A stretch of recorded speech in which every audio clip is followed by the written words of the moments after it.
কি রে, তুই একা? জামাই বাবা আসেনি? শোনো মা, ওর নাম আমার সামনে নিবা না। সে যদি এসে তোমার পাও চেপে ধরে তবুও তার ক্ষমা নাই। বিলে এত খাবার, আবার চিকেন করছিস কেন? তোমার জামাই বাবা তো আমার রান্না ছাড়া খেতেই পারে না। সে কি না খেয়ে থাকবে? কিন্তু সে তো আসেনি।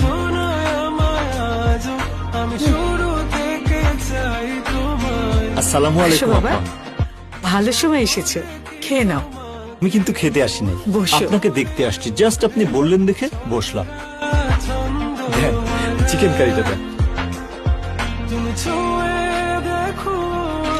আপনার মেয়ের রান্না আম্মা আমি মুখে দিলে টের পাই। স্বাদে কখনো 19-20 হয় না, বড় মায়া দিয়ে রাখে। মীরা, এই আসো আসো, খাওয়ার উপর রাগ করতে নাই। কি রে, পা না ধরতে